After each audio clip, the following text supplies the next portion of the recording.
اچھا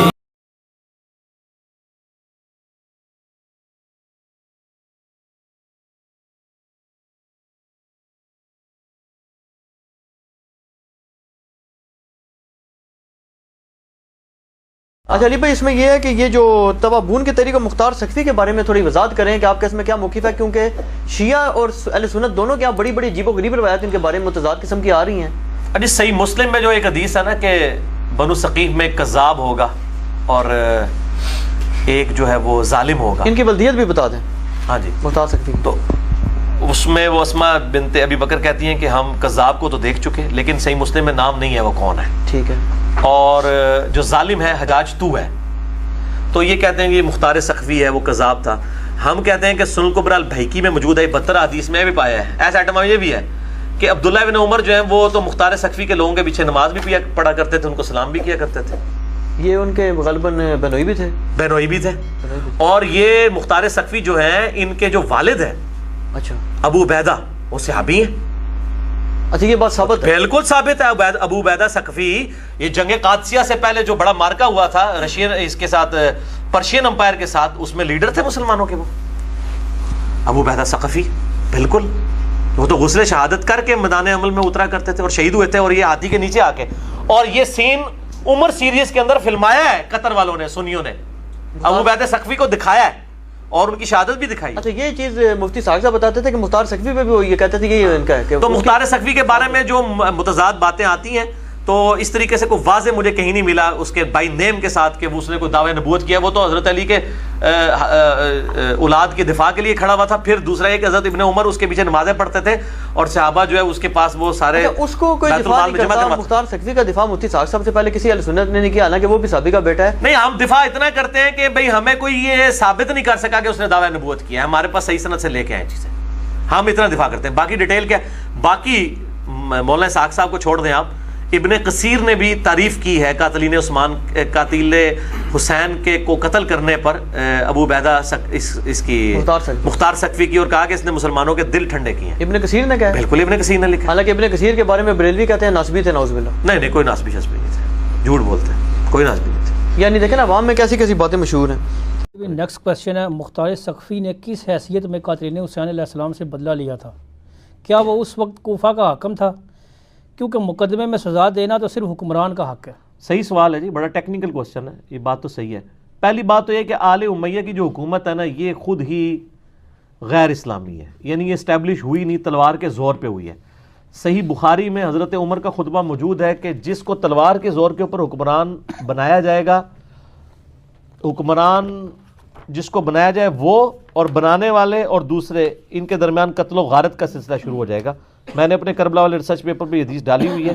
international number کے مطابق بخاری میں ہے 6830. تو یزید کی بیعت ہی جو ہے وہ تلوار کے زور پر لی گئی تھی. تو ہم اس بیعت کے خلاف حضرت حسین کا جو خروج ہے، وہ یہ خروج کہتے ہیں، ہم اسے قیام حسینی کہتے ہیں.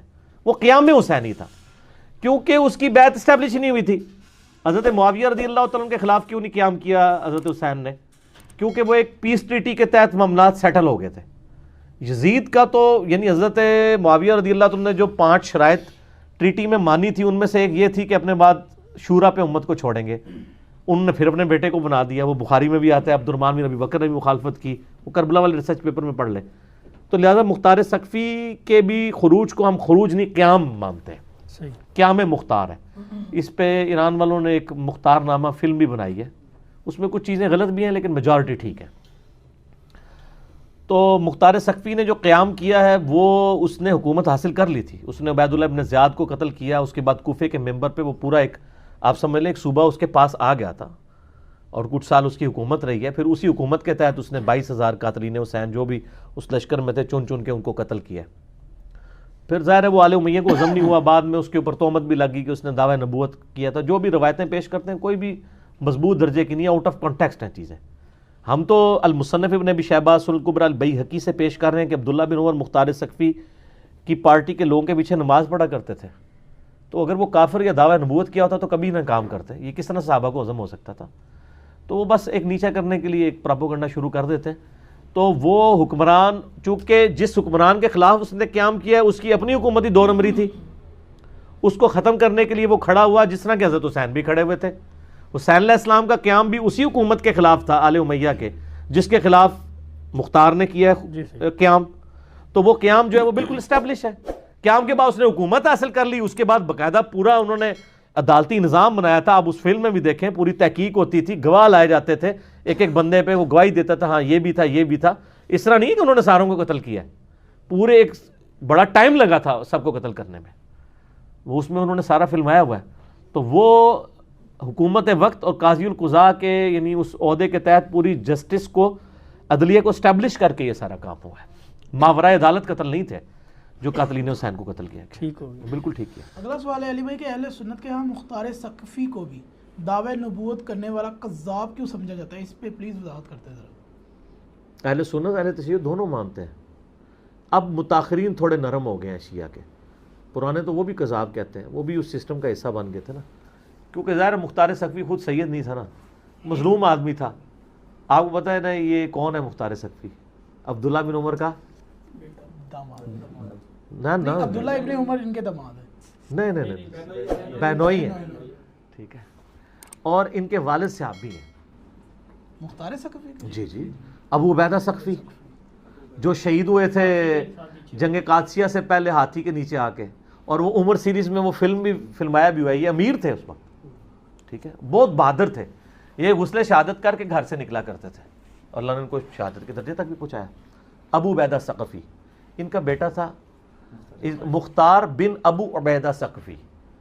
تو مختار کے بارے میں ایک ترمذی میں روایت ملتی ہے کہ میری امت میں ایک کذاب اور ایک ظالم پیدا ہوگا, اور اس کے ساتھ وہ پھر لکھتے ہیں کہ امام ترمذی کے کہا جاتا ہے کہ وہ کذاب مختار ثقفی ہے. یہ سب سے کمزور جملہ ہوتا ہے محدثین کا, کہا جاتا ہے. کہا جاتا تو بہت کچھ غلط ہے, سنا کے سننی, سند نہیں انہوں نے بیان کی. اس طرح کا کہا جاتا تو مسلم شریف میں لکھا ہوا ہے امام مسلم کے شاگرد نے کہ وہ جو بندہ قیامت والے دن کے قریب جو دجال کے خلاف کھڑا ہوگا نا, کہا جاتا ہے کہ وہ حضرت خضر ہوں گے. اہم اہل حدیثاں سے کہ کہا جاتا تو تسی بچڑا کوئی نہیں جے, پوری خضر پارٹی آ جڑی تواڈے اوتے کہا جاتا ہے. تو ہم وہ کہتے ہیں مسلم شریف کے جو راوی کے الفاظ ہیں وہ کہا جاتے ہیں, وہ مسلم شریف کا حصہ نہیں ہے کہ حضرت خضر فوت ہو چکے.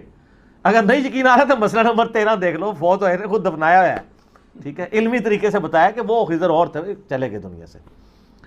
تو مسلم شریف میں ایک حدیث ہے کہ اسما بنت ابی بکر نے حجاج بن یوسف سے کہا تھا کہ کذاب ہم دیکھ چکے اور ظالم تو ہے. وہ کہتے ہیں وہ دیکھ چکے میں یہ مراد ہے, اس میں بھی نام نہیں ہے. کچھ روایتیں انڈائریکٹلی لے کے آتے ہیں. میرا تو موقف یہ ہے کہ میں مختار ثقفی کے بارے میں پازیٹیو نظریہ رکھتا ہوں.